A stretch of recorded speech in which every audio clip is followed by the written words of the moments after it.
금도구 사건의 배후 정체를 평가하는 시간을 갖도록 하겠습니다. 우리 정준영 선생님 박수로 부탁드리겠습니다.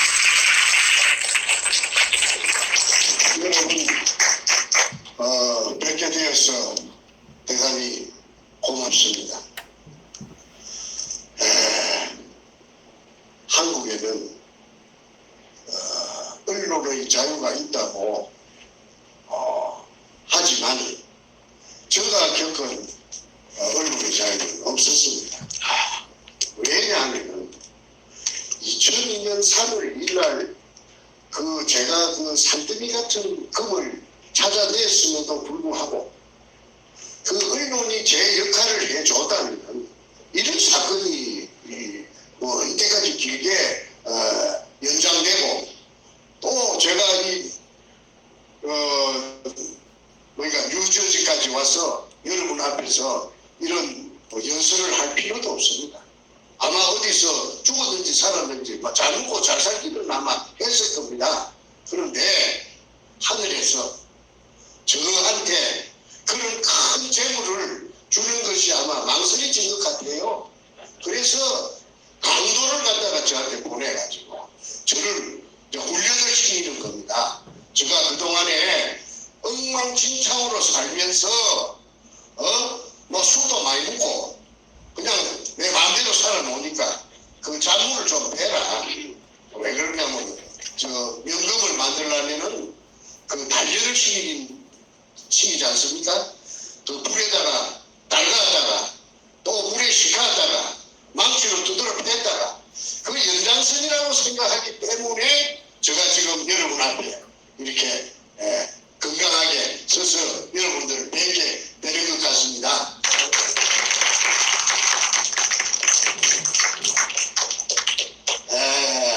자, 연장선상이라는 말을 제가 방금 드렸는데요.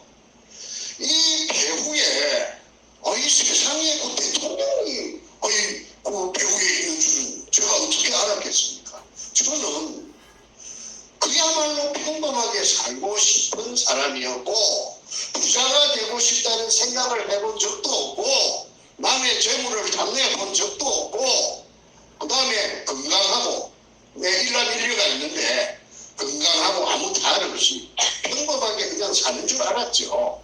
그래가지고 그냥 하루하루를 그리 사는데 어느 날 정신을 차리고 보니까 제가 태풍의 액 속에 태풍이 있으면 그 태풍의 눈이 아니십니까? 태풍의 눈 밑에 딱 들어앉아 있어요. 내가 빠져나오고 싶어도 못 빠져나와요. 그래서 그게 지금까지도 태풍의 눈 속에 말려가지고 내 마음대로 내 의지대로 하고 싶은 대로 못하고 지금 뉴욕에 와서 여러분들을 뵙게 되는 것입니다. 제가 10년 동안 딴 거는 안 하고 부산 문현동에 의뢰공장 찾는 데만 10년 동안 꼽혀가지고 전력을 투구했습니다. 자다가도 정말 어떤 영감을 받을까 싶어서 의뢰공장의 한 부분, 한 가닥, 한 모서리 뚫게 해주시오. 내가 뚫었으면 소원이 없겠다. 그 속에 금이 있을 거라고 그런 생각은 안 했습니다. 금이 나타나 주세요 하고는 제가 여건하지 않았어요. 왜? 금은 그렇게 쉽게 나타나는 것인 줄 저는 몰랐죠. 그런데 10년 만에 그 하늘의 그 도움으로 문자를 쓰면은 천우신조로 그 근육을 60cm로 지하 16m 안반충을 뜯고 찾아내고 났는데 그거가 바로 금이야.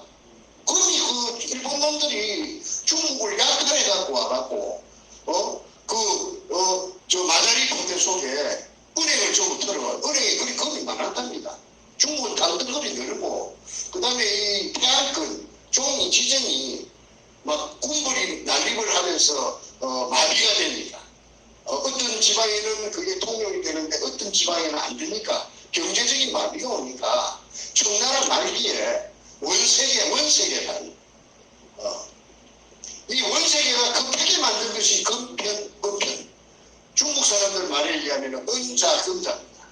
이게 저 중국 북쪽에 슈엔난로라는 중국말 잘 못하는데 하근남로라 하는 그 북경대학교,清華대학교 그 대학들이 모이가 밀집 지역이 있습니다. 그 하근남로인데 거기에 가면 중앙재정대학이 있습니다. 그게 화폐 박물관에 제가 그거 보니까 아까 제가 말씀드린 금편은편이 있었습니다. 그거 제 눈으로 봤습니다.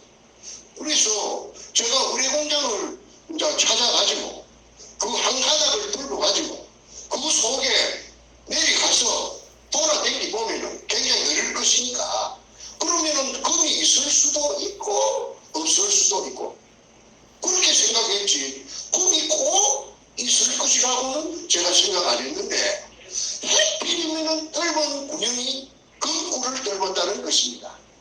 마다리 포대 속에 일본 글자 이등충이라고 써져 있는 한문이 일본식 한문 이 세자가 지켜있는 황토색 마다리 포대가 5단 높이로 막 들어차 재겨 있었어요. 그 굴은 얼마나 그 규격이 큰지 그건 저는 모릅니다. 자로 안 재봤으니까. 그런데 아니 그 예사로운 일은 아니죠. 왜 그러냐면 그 땅속 깊은데 맑은 물 속에 물에 포화가 되어 있는데 물 속에 똑같은 포대가 황토색 포대가 검은 할자로 이등충이라고 하는 게 찍혀가 있으니까 막 가슴이 막 요동쳤습니다. 뭐 금 아니라도 괜찮아요. 일본 의뢰공장을 찾았다. 의뢰공장 찾은 사실이니까. 그러면 내가 그 10년 동안 도전해가지고 온갖 그 있는 거 없는 거 다 주고받아갖고 그 고생했던 것이 좀 문제 성공한 거죠. 금 한 개도 없어도 괜찮아요. 의뢰공장을 찾았다는 그 말도 나는 승리자가 된 겁니다. 그래서 그날 제가 만세를 부르고 만세삼창을 부르고 저 진주까지 오기가 뭐 해서 저 초랑에 가면 텍사스 촌이라는 데가 있는데 차이나타운입니다. 거기서 중국술을 내가 실컷 먹었어요. 그래갖고 밤 12시가 넘어서 택시를 타고 그 먼 거리를 진주까지 와서 지리산까지 우리 집에까지 왔어요. 자, 그 다음에는 뭐냐면은 물속에 내려가봐야 됩니다. 지하 4m부터 물입니다. 물속에 내가 내려가면 재간이 없어요. 그리고 물의 크기는 규격은 직경 60cm밖에 안 됩니다. 그러면 뭐 덩치가 큰 사람은 못 내려갑니다. 중자가 내려가 중자. 그래서 다이버를 갖다가 하나 골라갖고 그거 좀 내려가라고 다이버를 세고 셌는데 하니까 이놈들이요 멀뚱멀뚱하게 내려간다 안 내려간다 말을 결정을 안 해줘요. 그래서 그 원인을 알고 보니까 내가 국민학교 선생님 출신이 되놓으니까 정직해갖고 의뢰공장이고 어쩌고 전부 다 말을 다 해버렸어요. 미리. 그러니까 이 자식들이 겁을 지고 그래 너가 왜 그 돈을 준다는데 왜 멀뚱멀뚱하느냐 했더니 만약에 내가 그러면 의뢰공장을 선생님이 처음 찾았으니까 내려가면은 물속에 내려가면은 일본 애들이 교환하니까 지텔 같은 걸 하라. 난 사람이 들어올 줄 예측하고 그래갖고 내가 죽어버리면 선생님이 나를 그 보상해줄 능력이 있는가요? 하고 내가 묻더라고. 아니 그런데 내가 해줄 능력이 없거든요. 그래서 이제 그러면 좋아. 그 보험회사가 생명보험회사가 많잖아. 그 보험회사 알아보자 했더니 보험회사에서는 다이버는 원천적으로 그 상품이 없어요. 왜 그러냐면 위험하다고. 이익이 안 되니까. 그래서 다이버를 구한다고 애를 많이 먹었습니다. 그런데 내가 아까 그 구멍을 뚫는 그 수직구를 뚫는 그 일을 수행한 거는 단 둘입니다.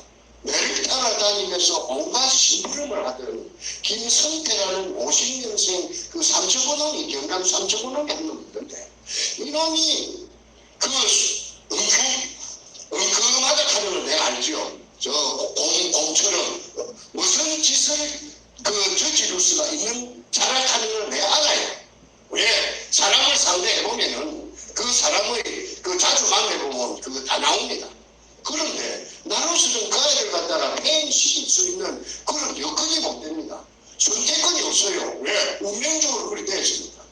그리고 그만 그게 어디서 이게 저기서 돈을 갖다가 한 10배 준다고 해가지고 성공하면은 또 한 2억을 그 돈이 있었기 때문에 그때까지 거기까지 온 겁니다. 그건 사실입니다. 그러니까 그런데 그게 거기 나타나고 나서 이놈 주변에 바로 똥파리 떼듯이 막 따라붙었어요. 그래가지고 저한테 제안을 한 것이 도구를 하자, 도구. 형님, 도구를 허락해 주시오. 왜 허락해 달라고 하느냐. 내가 현직 초등학교 교사로서 대한민국에서 삼천교육대에 끌려갔던 사람은 내 혼자밖에 없을 겁니다. 왜 내가 삼천교육대에 끌려갔는가? 전직 교사로서. 내가 범죄자가 돼서 간 게 아니고 내가 오형제 중에 장남인데 내 셋째가 내하고 10살 차이 되는 셋째가 공부를 잘하는 그 참 착한 부산대학교 3대 경영학과 학생이 있었는데 얘가 79년도에 학생회장에 당선이 된 겁니다. 그러고 나서 국보회가 나타났죠. 전두환이 나타나고. 그러니까 부마 사태를 일으킨 주역이에요. 내 아까 동생, 셋째 동생. 걔가 부마 사태를 일으킨 이 부산 3대 세 놈인데 그 중에 주동자가 이놈이에요. 이름은 내가 공개하겠습니다. 정인재라고. 정인재라 하는 아이가 58년생인데 나이 그 셋째 동생입니다. 난 장남이고. 그러니까 어느 날 국보위에서 숙정자 명단이 내려왔다 이게 숙정에 잘라낸다 이 말이지. 그런데 내가 그게 포함되어 있다 이거예요. 그러니까 사표 내라 이거예요. 왜 내가 사표 못 내겠다. 왜 내가 제일 처음부터 떴는데 왜 내가 동생이 그렇다고 해서 내가 형이 그걸 내가 내 직장이 없으면 내가 굶어 죽는데 내가 사표 써야 되느냐? 했더니 나 버텼지요. 난 때리 죽인다 해도 난 무릎을 안 꿇는 성질입니다. 내 잘못이 없다 합니다. 내가 인정하는 것 같으면 선착순으로 내가 잘못했다고 내가 꿇어 빚지요. 내가 잘못한 게 없으니까 누구 마음대로 나중에 해라. 구우면 몰라면 구우고 삶으면 몰라면 삶으면 누구 마음대로 해라. 그랬더니 삼천교육대에 끌고 간 거예요. 그런데 내가 삼천교육대에 끌려가서 내가 1년 동안 강원도 듣지도 보지도 못한 비구장지대 안에서 1년에서 이틀 모자라는 363일을 살면서 온갖 말할 수 없는 해병대 특수훈련보다 더 그걸 받았지. 그걸 받고 363일 만에 돌아오니까 사람이 달라졌어요. 겁나는 게 없어요. 아무한 배우야금도 겁이 안 나요. 누구하고든지 한번 붙고 싶어요. 왜? 내 실력을 내가 테스트 해보기 위해서. 그래서 우라가 터지는 걸 울분을 못 참으니까 저녁 되면은 일부러 싸움 준비를 해가지고 밖에 나갑니다. 시내에 나가서 어슬렁거리면서 내 상대가 있는 걸 찾아봅니다. 못된 게 있으면 옆에 가서 집지가고 야 좀 보자 나오면은 바로 한 두 판씩 해야 내가 직성이 바뀌었습니다.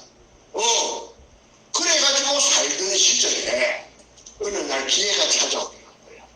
그래서 책을 쓰는 내가 작가 되려고 아무도 생각 안 해봤습니다. 한 시간도 생각 안 해봤습니다.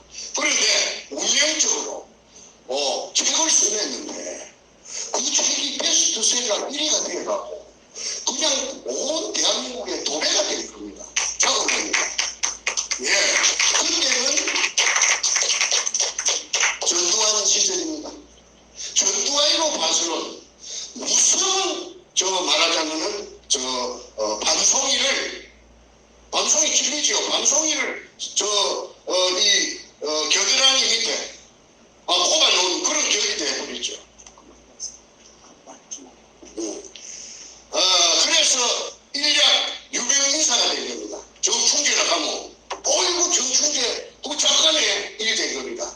그래서 가정이 흔들흔들했어요. 저도 내보다 3년 후인데 국민학교 선생님들 내가 와그를 하면 내 자식을 내가 판단해 볼 적에 내가 좀 일본말로 아무나 좀 위험 인물이에요. 왜 그러냐면은 너무 술도 잘 안 얻어먹고 공짜로 얻어먹기 싫고 내가 냈으면 냈어. 그러니까 가만히 생각해 보니까 우리 결혼하면 애 새끼들이 낳긴데 나무는 애들 고강에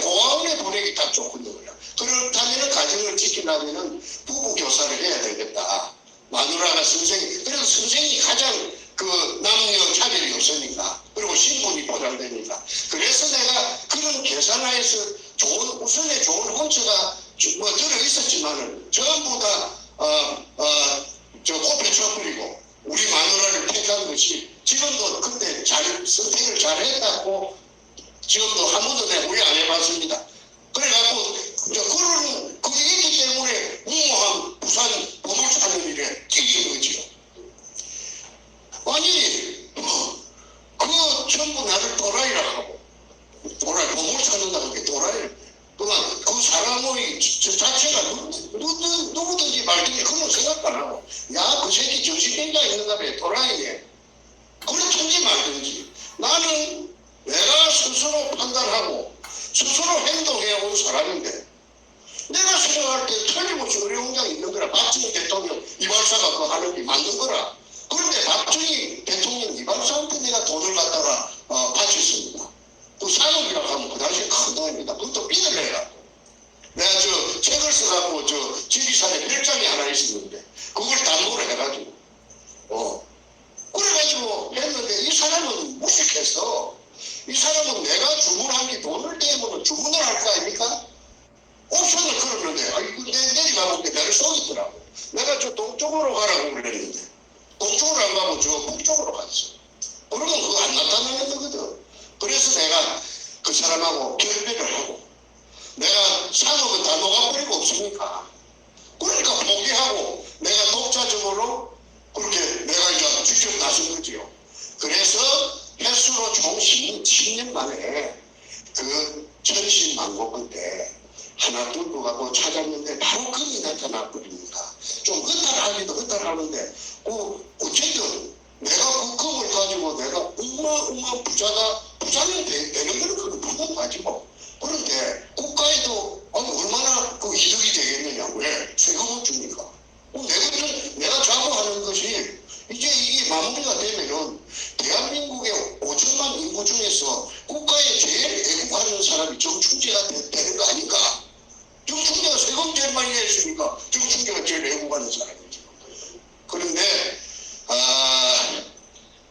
호락호락하지는 않았다. 이 세상이 한 바퀴 돌려요. 내가 아까 아슬아슬했다는 삼천포놈 그놈이 주위에 도굴단이 순식간에 몰려들어가지고 그 중에 백준놈이라는 게 58년생 그 갑쟁이가 서울 갑쟁이가 나타나가지고 내 군용 들고 금 찾아놓고 나서 뒤에 마무리해준다. 왜냐면 돈도 없고 아무 팩도 없으니까. 이래가지고 그 백준놈이라는 자가 청와대 그 당시에 양아치 청와대 더러운 양아치보다 더러운 노무현이라 하는 그 더러운 개 같은 자식하고 연결이 되는 겁니다. 청와대가 통째로. 내가 지난번에 LA에서 며칠 전에 노무현 도둑놈이라고 도둑놈 기질이 있다고 내가 방송을 여러분 보셨을 겁니다. 길에 임업시 현장에 주루세이 노공평이하고 같이 담을 갖다가 절단하고 절단하고 들어가서 감나무 메모 100개를 갖다가 백주를 훔쳐와서 저거집 뒷산에 감나무 가수원을 조성해갖고 그게 생활에 큰 보탬이 되었다. 주입으로 씹어버린 거예요. 그러면은 저는 초등학교 교사의 한 사람으로서 전문 교육을 내가 받았던 사람, 교육대학을 나왔습니다. 그런데 흰 배지에다가 먹물을 엎지르면은 먹물이 안 없어집니다. 본래대로 안 됩니다. 흔적이 남죠. 그게 도둑질도 마찬가지입니다. 도둑질은 아무나 하는 게 아니에요. 내 하수체가 내 속에 있는 어떤 부분의 호르몬이 도둑질을 하는 순간에 어떤 쾌감, 짜릿짜릿한 그런 거에 있으니까 그런 쾌감을 갖고 도둑질을 한다는 것도 내가 억울한 징역 44개월을 살면서 전문꾼들이 엄청 실이 많이 들어오니까 시간 많으니까 도둑놈한테 내가 물어봤어요. 야, 이거 도둑질 배가 고파서 하나? 생활하려고 하나? 아닙니다. 도둑질을 하는 순간에 그 짜릿한 그 게임으로 생각하더라. 게임으로. 그거 말도 못합니다. 그럼 도둑질, 내가 그래서 도둑놈들 인터뷰를 했기 때문에 내가 그거 잘 알아요. 그러면은 그 노무현이라 하는 그 자식은 사법고 10년 동안 고등학교 나가 좋아갖고 사법시험이 안 됐으면은 그 도둑놈 된 놈이에요. 응? 아니 묘목 한 번만 훔쳤겠습니까? 지 입으로 묘목 백주 훔쳐갖고 그 집에 가수는 내들었다 가는데 그걸 한 번 했겠어요? 그래서 변호사를 할 때 인권 변호사라고 하지만은 그 불쌍한 아주머니들이 수임료 60만원도 떼묻고 거기 뒷날로 와서 계약합시다 하고 60만원 돌려줘야 됩니다. 그런데 그것도 일상 깝깝하고 그런 비양심적이고 도덕적인 그 더러운 인성을 가진 놈인데 아니 이놈의 새끼한테 내가 말이야 하도 그 구멍 뚫기 전에 지쳐가지고 이걸 만나갖고 내가 3번에 걸쳐서 만나갖고 낱낱이 문현동에 대해서 다 가르쳐줘 봅니다. 내가 이제 나는 할 힘이 없어. 당신이 정부의 스타일이니까 하면은 당신이 굉장할 그 대신 나는 좀 성공하고 먹고 살도록 해주시오. 그래 했더니 이미 노하우가 전부 전수가 되어버린 거예요. 그런데 아까 말하던 백준범이라는 이자가 노무현한테 가서 청와대 노무현 빚이 많았거든.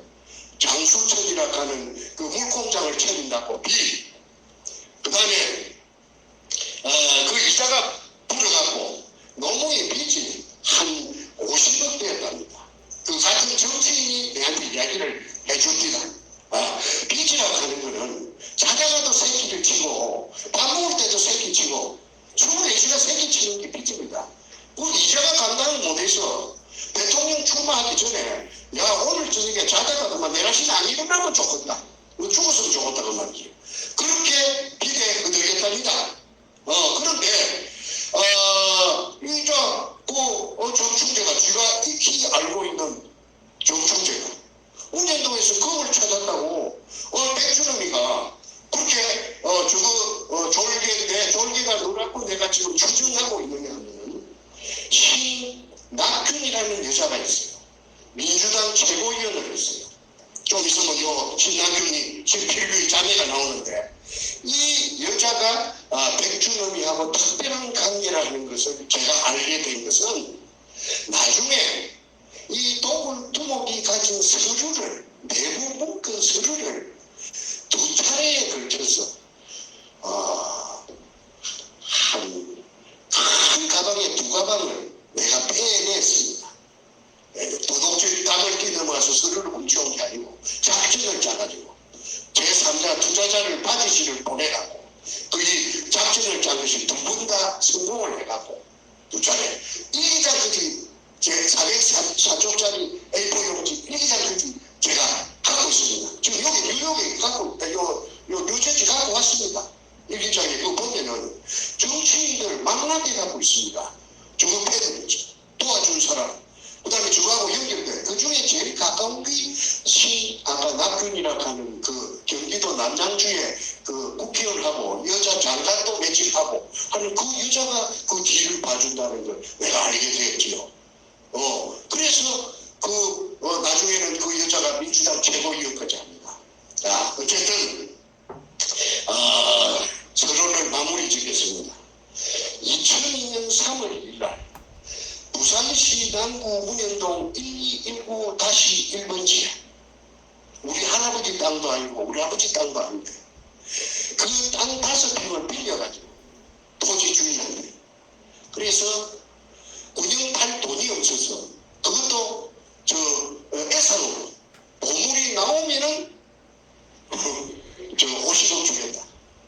아니 50억 주려고 하면은 보물이 나오면은 50억이나 100억이나 100억 주시오. 50억 100억이라는 말도 있지 않소. 그래서 그럼 그 말 듣고 본 게 애상이라고 소도자 먹는다 하는데 우리 하자.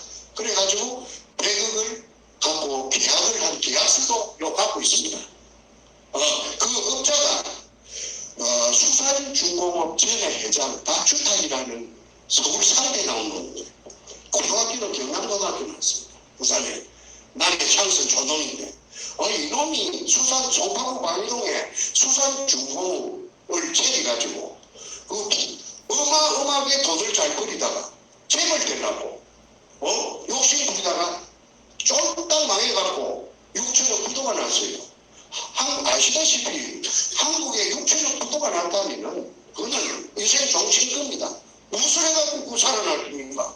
그래서 그 회생 기간이 있어요. 한 1년 정도 판사가 회생 기간을 주는 것은 줄 거 받을 거 다 정리하라 하는 아마 그런 기간이 모양인데 그 기간에 나를 만나가지고 저리고 전부 다 뺏기고 없는 놈이 아무것도 없는 놈이 이게 그냥 재판을 하는 내내 구멍을 팠으니까 그 구멍의 진실을 그 구멍 때문에 업자가 제일 잘 알 것이라고 보고 그 경인 신청을 해도 안 와요. 판사가 하는 말이 송달이 안 된다 하더라고. 행방불명이 돼서.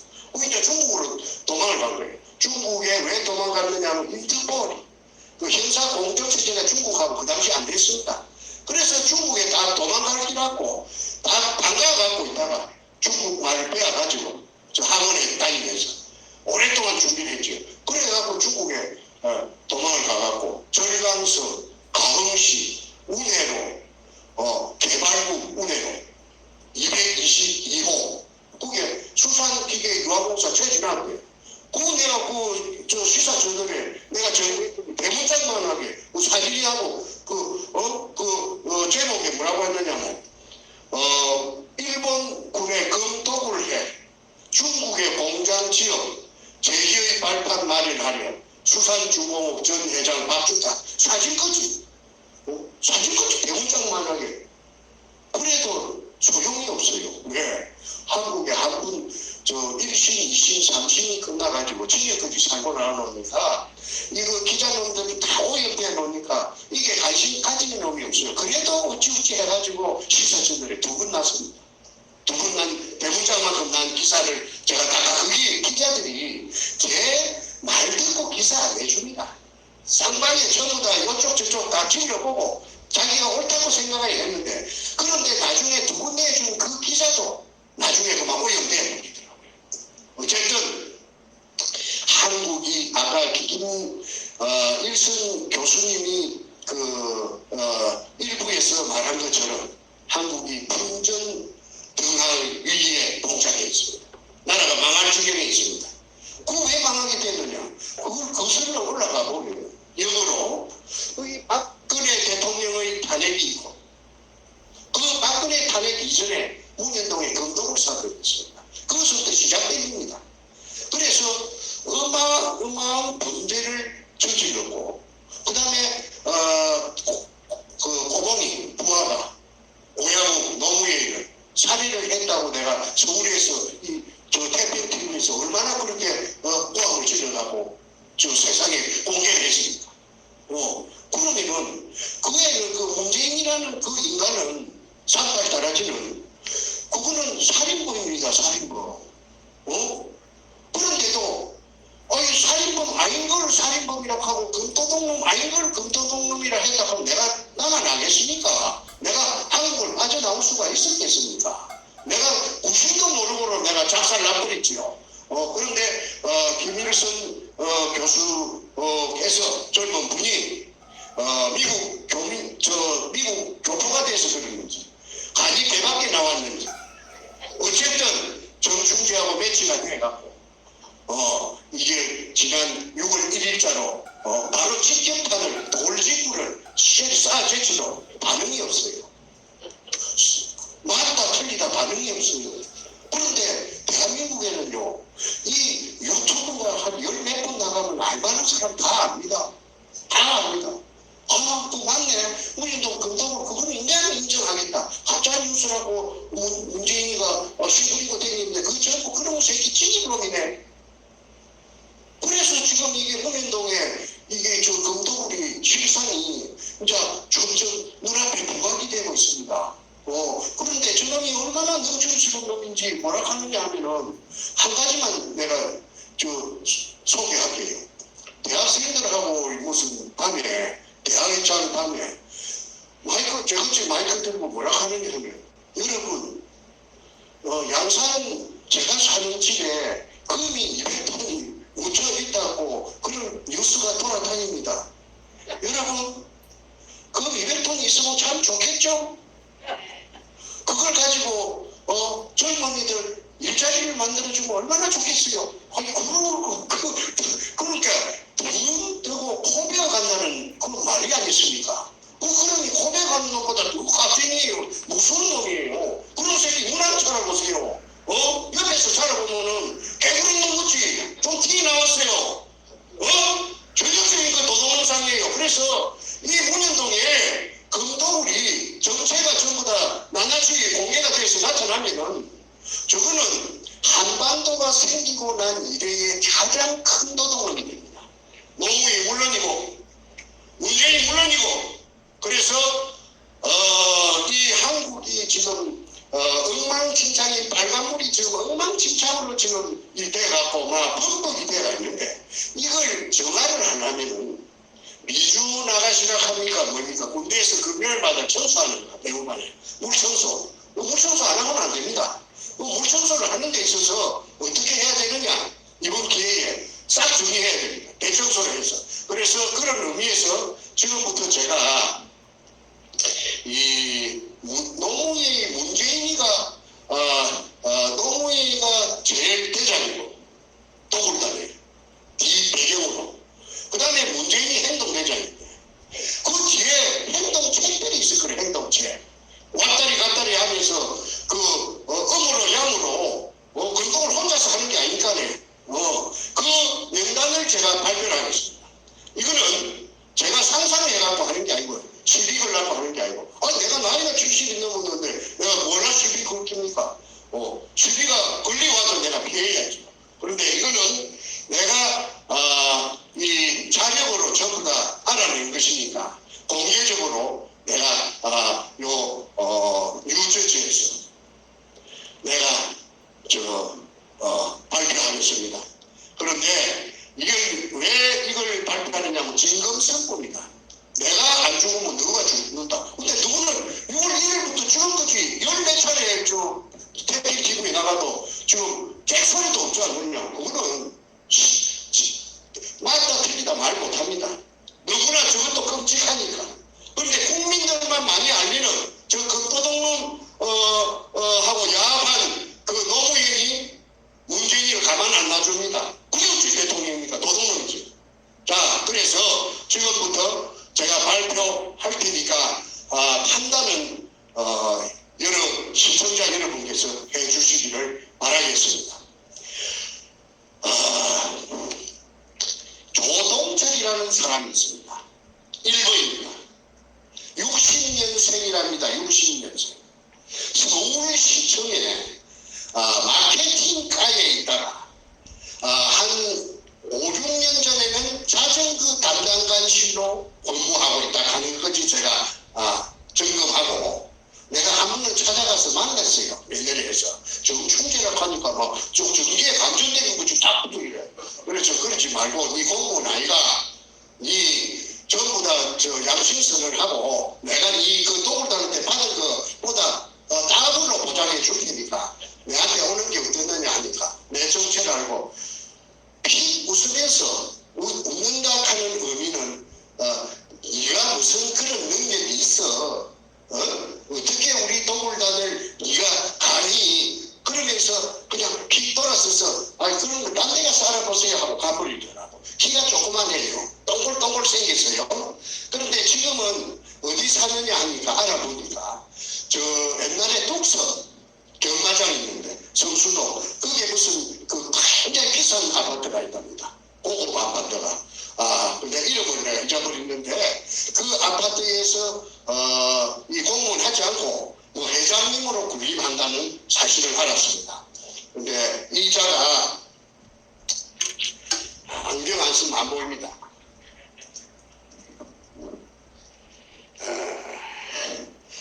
육급 공무원이 2002년 5월 당시에 두목 백주름에게 3억을 투자하고 1%를 배당받은 서류가 제한되어 있습니다. 이 지장도 찍어놓고 그 다음에 주민등록 번호도 있고 그 다음에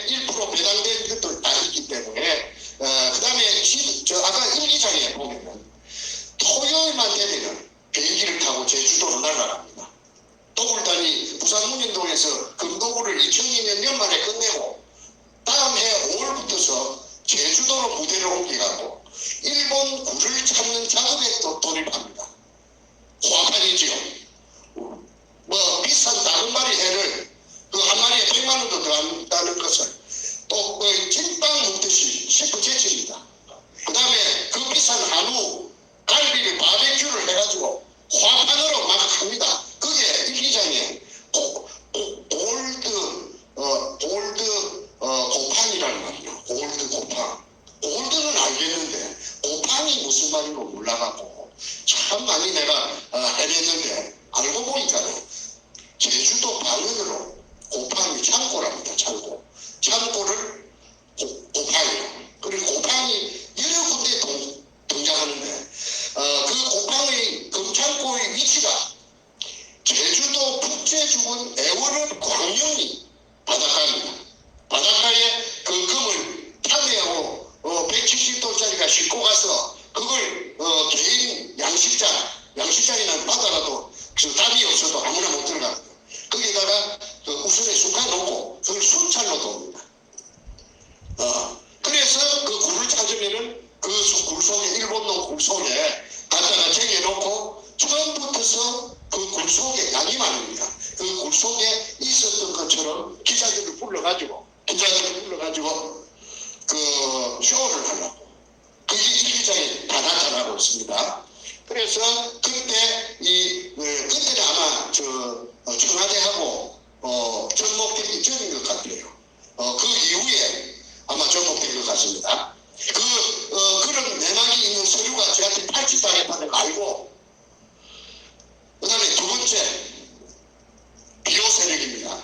김민수, 48년생, 1948년생, 전라도 광주 사람입니다. 광주. 그런데 이 사람이 국정원에, 그 당시 국정원의 안전과장입니다. 안전과장이면은 뭐 하는 직책이냐? 내가 알아보니까 건물이라든지 가옥이라든지 땅이라든지 시설, 차량 그런 국정원에서 쓰는 모든 그런 시설이나 그 장비를 관리하는 그 부서가 안전과랍니다. 그런데 왜 이 사람이 노출되느냐?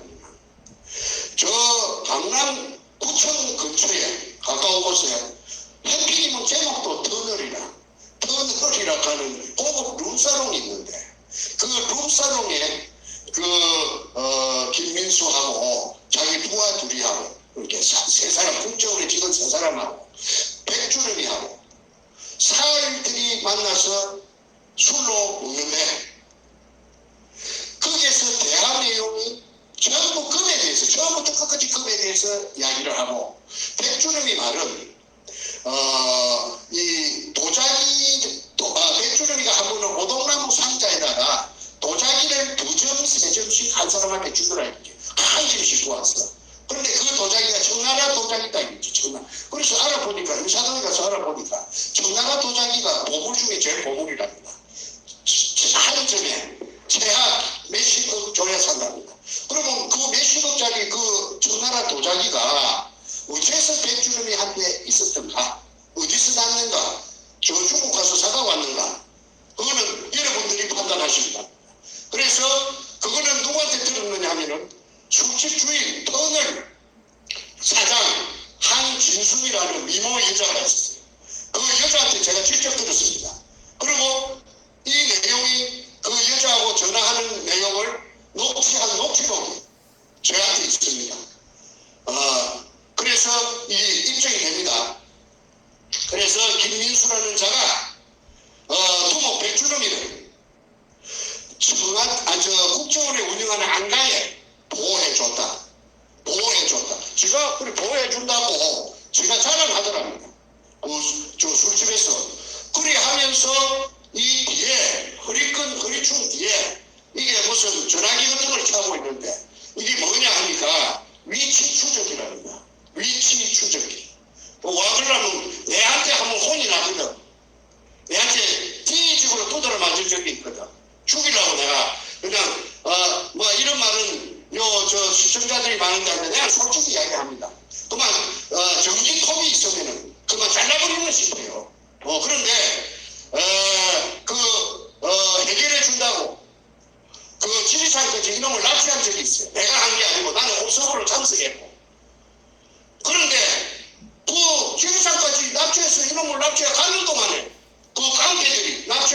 사람들이 다 이런 팬이 돼버리더라고. 오히려 그래서 내가 그만 전기톱이 있으면 내가 잘릴 뻔했어요. 네. 그게 그래서 조폭이라는 거는 믿을지 못된다. 조폭은 절대 믿어서는 안 된다. 왜? 그 사람들은 영양가 있는 쪽만 했다 돌아선다. 그러니까 어찌 믿을 수 있느냐. 그래서 내가 조폭을 그때 처음으로 한번 겪어보고 직업을 한 적이 있다. 잘못했으면 내가 두 똥간이 날 뻔했다. 김민수 48년생 국정원 안전과장 광주시 서구 지평동 출신입니다. 그 다음에 세 번째 김기영. 김기영이 누냐면 저 똑불단들이 그 땅을 사고 했어요. 사고 땅 주인 두 놈도 똑불단으로 흡수했거든요. 그래 기분을 주고. 그 내가 보기에 나는 닥쳤던 개꼬리 돼가지고 또 언제 죽을 줄도 모르고 저놈들한테. 그래 내가 이제 정보를 수집해보니까 고사를 지냈다고요. 고사. 어느 날 밤에. 그런데 거기는 여러분 한번 생각해 보십시오. 그 일제 때 죄 없이 끌려와 애놈들한테 생매장 당한 뒤에 나타나는데 그 우리 조선인 진용자, 불쌍한 조선인 진용자 1000여 명의 유물이 그 속에 가득 차가 있습니다. 그러면 90바닥입니다. 그런데 거기는 해가 지면 인적이 없는 데입니다. 그런데 거기에서 저녁에 저거말로 고사, 그 다음에 통속적으로 세간에서는 굿이라고 큰 굿을 했어요. 무당이 한 10명이요. 근데 무당 중에 제일 오야봉이 누냐 하면은 김홍랑이라는 그 땅을 산 여자입니다. 그 땅을 산 여자가 자기네들 패거리 무당을 10명을 끌고 와서 팔짝 뛰고 난리 돼지대갈배에 수박을 잘라놓고 국판을 그리는데 그 사진이 내 손에 입수가 됐어요. 그 아까 서류를 두 군에 걸쳐서 내가 탈취했다고 했죠. 그 속에 별별 사진이 들었어요. 근데 그 속에 사진이 고사진에는 사진이 들었어요. 그런데 여자가 아주 고급 옷을 입고 딱 양반을 대고 그 앞에 앉아 있습니다. 그래서 그 여자가 누군가 알아봤더니 그 여자가 아까 말하는 신낙균의가 친자매 필균이라 경기도 남양주 독일에서 박사랍니다. 그리고 48년생이고 그 다음에 전룩발이고 그 사진이 다 지금 우리 김 교수가 찾아가고 다 올렸습니다. 그런데 이 신필규와 신낙균이 자매가 아까 신낙균이 언니는 말했고 이 굉장히 깊게 개입되어 있어요. 이게 김대중 시절에 청와대 여성 담당 비서관이거든. 이 전룩발이 이게 그런데 그 여자가 그 여자를 간보해갖고 내려온 자가 그 여자 혼자서 그 무서운데 못 내리니까 간보해갖고 내려온 자가 신사복을 입고 왔는데 제가 더워서 할 수 없습니다. 또 좀 벗읍시다. 예.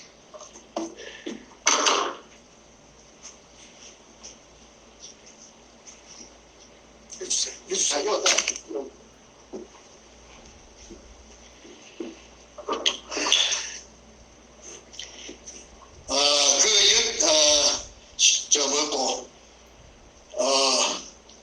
그 한보해갖고 내려온 자가 놈자자니까 놈이라 하겠습니다. 놈이 뭐냐면은 김기영이 서울경찰청 차장이라 해요. 차장이면은 큰 말똥 2개라 3개가 청장이고 서울경찰청 2개가 차장이야. 그런데 이 서울경찰청 차장이 아까 신필규이라고 하는 이 청와대 여성 담당 부장관하고 2인 1조가 돼서 고사 지내는데 거기 사진이 찍혔단 말이지. 그래서 그걸 물어보니까 어째서 내가 내한테 이제 그걸 정보를 고자질한 놈이 고자질은 좀 뭐하고 고자질은 정정하고 내한테 알려준 놈이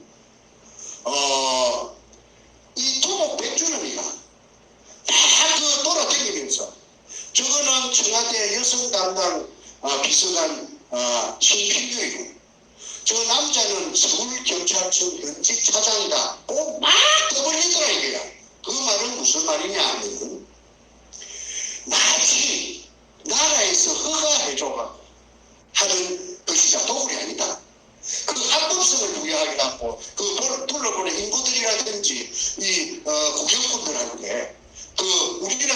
것이 아니고 청와대에서 사람을 보냈다 하고 경찰청에 그 차장이 내려왔다 합니다. 우리는 아무 하자가 없는 작업을 하고 있다는 것을 아마 PR하기 위해서 그리 한 것 같다. 그 다음에 이제 재밌는 사람이 등장합니다.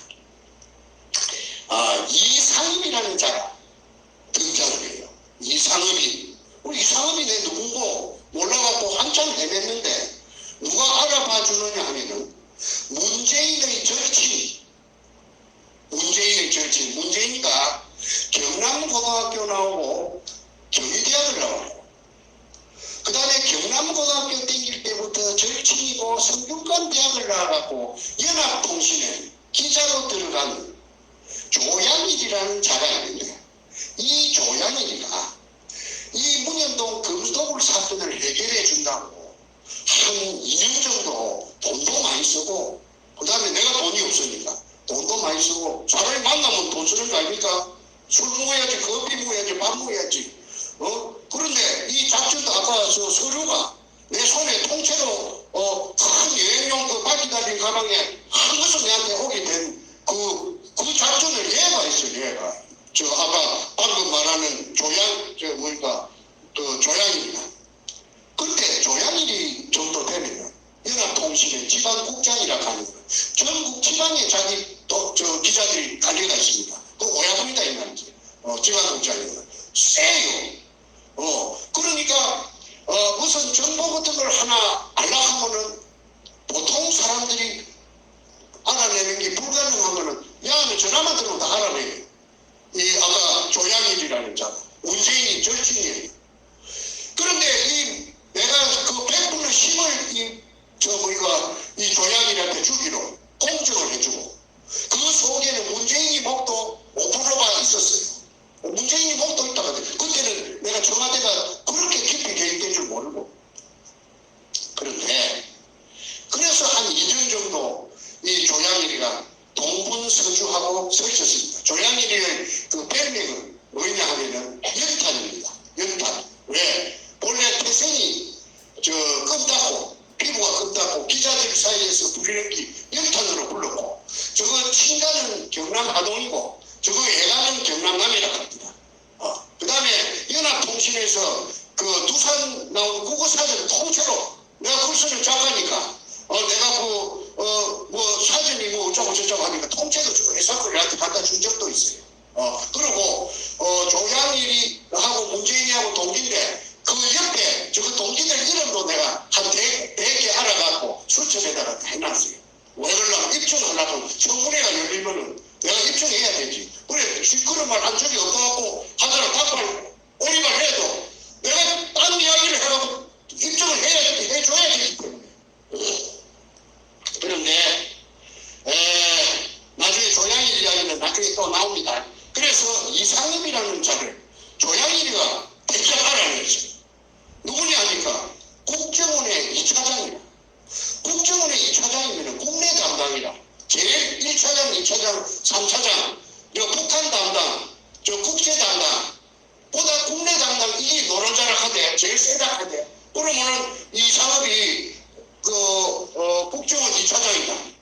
그러면 그 앞전에는 뭐 했나 하니까 서울경찰청이 아니고 금안경찰청, 서대문, 미근동에 본부, 그게 2차장 했다고 하대. 2차장이면 큰 말동 3개라. 큰 말동 3개 하다가 졸지에 어느 날 2002년 아마 5월인가 6월로 제가 봅니다. 졸지에 그 국정원 2차장으로 발탁해가지고 했다. 그럼 이상읍이 뒤에 이제 세월이 흐르고 난 뒤에 맞춰보니까 조합을 해보니까 이 사람이 금도구를 지두지휘하는 사람으로 저는 보고 있습니다. 그런데 이 사람이 누구냐 더 깊이 들어가니까 노무현의 청와대 비서실장 전반기 비서실장이 문희상이라는 자가 있는데 의정부 출신입니다. 의정부 국회의원 지금 국회의장이 됐죠. 얼마 전에 며칠 안 됐습니다. 국회의장 이 국회의장하고 전남남매가 이렇게 이상읍이 생기하고 문희상이 개들하고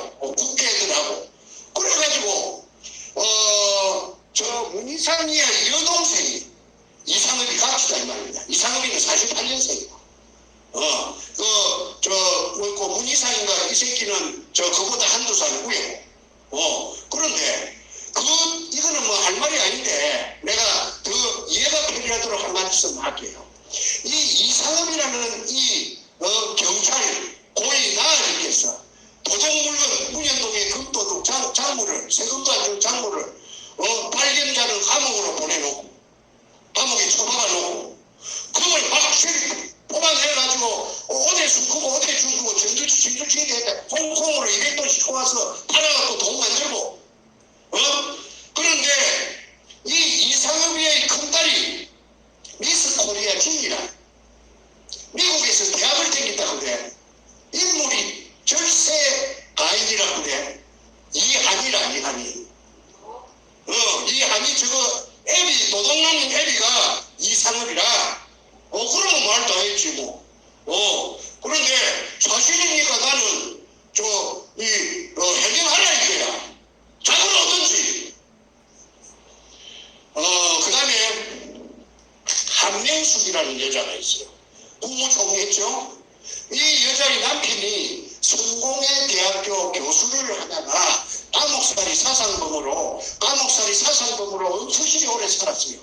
우리가 쉽게 말해 벨레이다 이 말입니다. 예. 그런데 문재인이가 그랬죠. 처음처럼이라 하는 그 소주 그걸로 찾아보고 평창올림픽에 가서 자기가 가장 존경하는 정신적인 선생 자기가 지향하는 가장 위대한 인물이 처음처럼 쓴 사람 하도 가짜에서 아닌데 전부 연관이 있는 사람들. 그렇게 한명숙이 이것도 국무총리를 해도 이 여자가 경기도 일산 내가 사는 동네 국회의원이에요. 근데 나는 막 찾아보면 우라통이 터져서 브레이크카드가 붙어 있어도 내가 외면하고 지나다닙니다. 눈을 그만 바늘 있으면 눈을 집어비고 싶어요. 그런데 이 한명숙이가 초대 노무현 재단의 초대 이사장을 했습니다. 그리고 박정희 대통령도 거기 없고 재단이 없잖아요. 아무도 재단이 없어요. 그런데 노무현이만 재단이 있어요. 노무현 양아치 하는 거 다 알아요. 그런데 재단이 돈 멋대 것 갖고 되는 게 아니랍니다. 또 이자를 가지고 굴러가기 때문에 영원히 굴러가기 때문에 적어도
세탈해 줘버려요.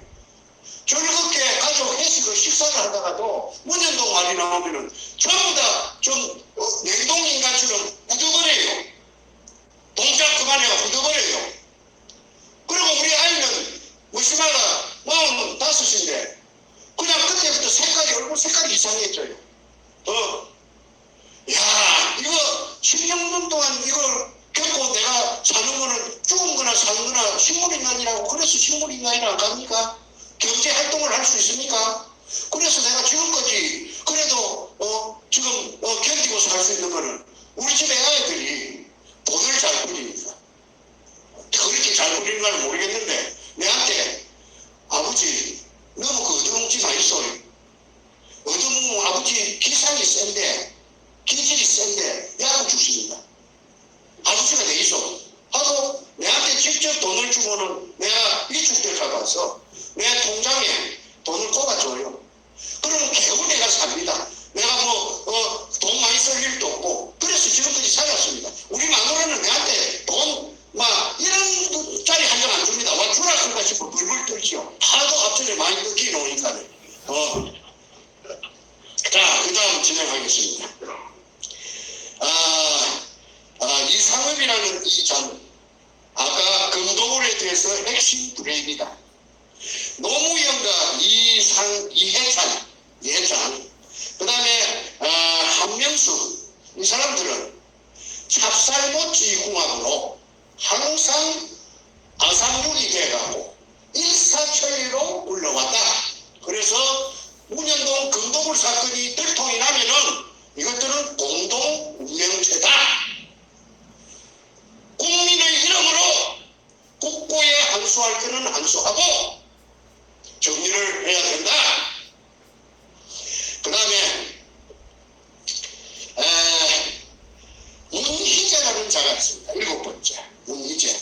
이건 누구냐면 문희상이 아까 비서실장, 지금 국회의장, 도덕농 국회의장, 의정부 출신. 요놈의 친동생입니다. 이것도 48년생이에요. 이 48년생인데 이걸 어디서 내가 알았느냐 하면 문희재라고 하면 이거 재상제자입니다.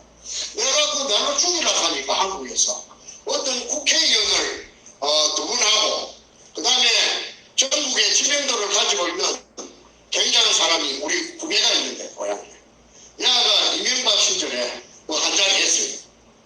그래서 형님 내가 이명박이하고 같은 고려대학교 고소형인데 내가 어쨌든 이거 해결할게요. 내가 해결합니다.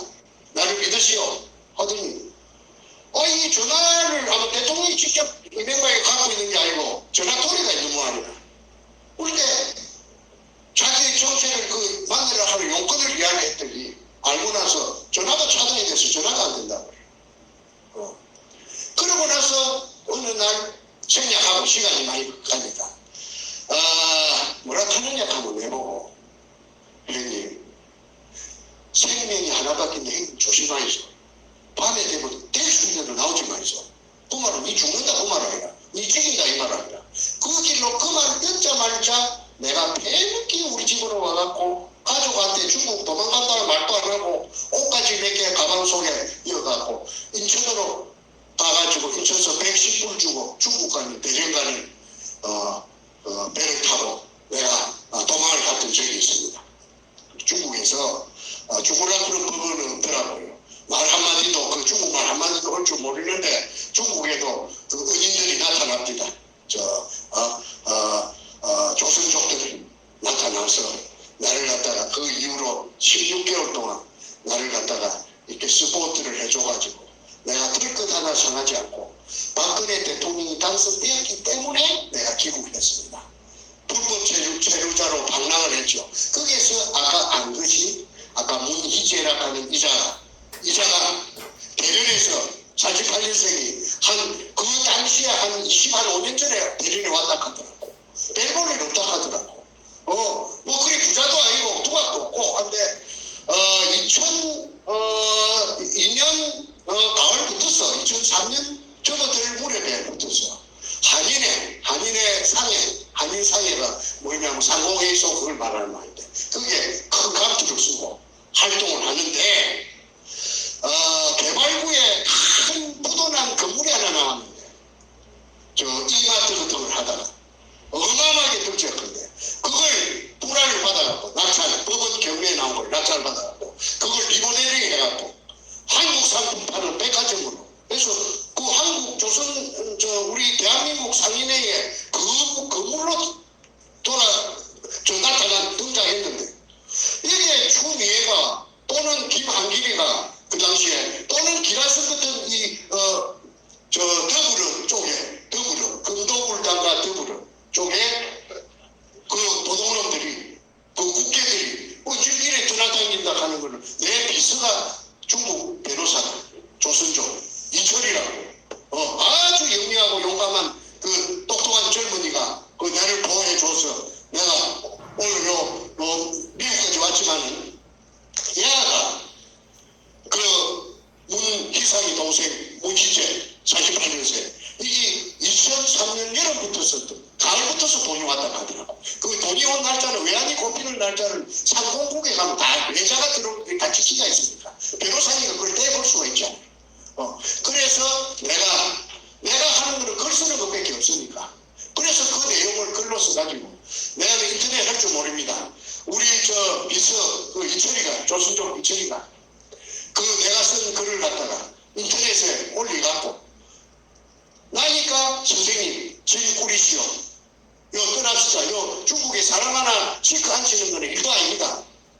그래서 그날 저녁에 밤배를 타고 사동반도로 건너가갖고 바출당이라 하는 구멍 뚫은 놈, 운전동에 구멍 뚫은 아까 6천원 묻어낸 놈.